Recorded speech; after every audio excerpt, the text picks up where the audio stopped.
You match with someone you think is great, and then you just stare at that blank text box, completely stumped. So today, we're going to crack the code on that all-important first message. Yeah, it's the big question, isn't it? You get the notification, you feel that little buzz of excitement, and then, bam, a blank screen is just staring back at you. That moment can be surprisingly stressful. But don't worry, today we're going to give you a simple playbook that makes it so much easier.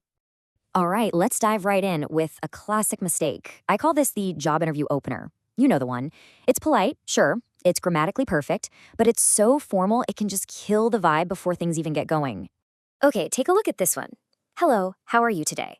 I mean, in an email to a coworker, that's perfectly fine. But on a dating app, it just feels, I don't know, stiff, right? Generic. It's not really a conversation starter, it's more of a conversation ender, because what are they supposed to say back that's fun or interesting? But now, look at the difference. It's night and day. On the left, we've got that formal, kind of unsure vibe, but on the right, just changing it to, hey, how's your day going? Suddenly, the whole thing feels friendlier, more relaxed. It's literally the same question, but it's delivered in a way that just feels so much more natural for a chat. So here's a great rule of thumb for you. Before you hit send, just read your message out loud. Seriously, if it sounds like something you'd say at the start of a performance review, yeah, it's probably time for a quick rewrite. Okay, moving on to the next common pitfall. This one kind of builds on that last idea. It's the oversharing mistake. You know, when you give way too much information, way too fast. It's basically the digital version of handing someone your entire resume the second you meet them. Now, this might seem like an exaggeration, but it's not. It's a totally real instinct, right? You want to give them something to work with, something to connect with. But the problem is, a huge block of text like this feels less like a conversation and more like, well, like you're reading a bio. It puts all this pressure on the other person to dig through it and find one thing to talk about.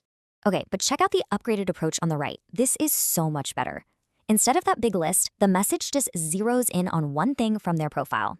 Hiking. See that? By picking one specific thing and asking a simple question about it, you're instantly showing that you actually paid attention, and it makes the conversation about them, which honestly is the secret to getting a real back and forth going. So we can actually break this down into a super simple two-step formula. I call it the notice plus ask formula. It's so easy. Step 1, notice one specific thing in their profile. It could be anything, a dog, a vacation photo, a funny t-shirt. Step 2, just ask a simple, open-ended question about it. That's it. It works every time because it's personal and it shows you're actually interested. And this is what you get. A message that just works. It hits the mark. It's specific, it's thoughtful, and here's the best part. It makes it so easy for them to reply. You've just turned what could feel like a chore into a fun, interesting conversation. All right, but let's be real. What happens when the chat is going pretty well and then crickets? Just silence. The conversation dies. Ugh, it's painful, it's awkward. But listen, it is so common. You know, this whole experience even has a name. It's called getting ghosted. It's pretty much when someone you're talking to just vanishes. Poof, no explanation. It's just part of the deal with modern dating, you know? And here is the absolute most important thing you need to remember if this happens. It's probably not about you. Seriously. People get busy, they get distracted, they just forget to reply.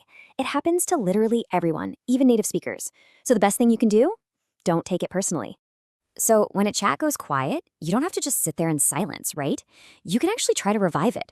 A really simple, low-pressure question like, so what do you usually do on weekends? Can be a fantastic way to change the subject and get things flowing again.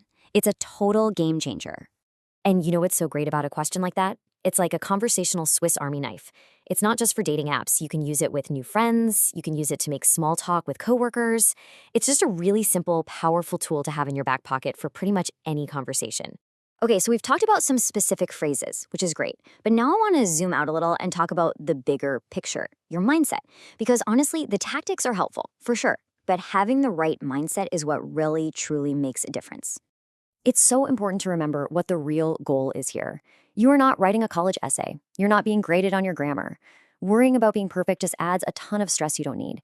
The real goal is just to connect with another human being, to share a laugh, find something you both like, and just see what happens. I love this because it really gets to the heart of it all. A small grammar mistake? Not a big deal. Nobody cares. But confidence? That makes a huge difference. Being confident, even if you make a tiny error, is so much more attractive than being hesitant and perfect. It just shows you're present, you're engaged, and you're not overthinking it. So at the end of the day, your most important tool is your confidence. That's the real secret. It's all about being willing to put yourself out there, to try these phrases we've talked about, and to not let the fear of a tiny mistake stop you from making a real connection. Okay, so let's do a super quick recap of your new playbook. For a simple, easy opener, hey, how's your day going? To get a little more personal, use that notice and ask formula. And to bring a dead chat back to life, so what do you usually do on weekends? Boom, 3 simple tools ready to go. And that leaves us with one final thing to think about. We've just seen how much a single phrase can totally change a conversation.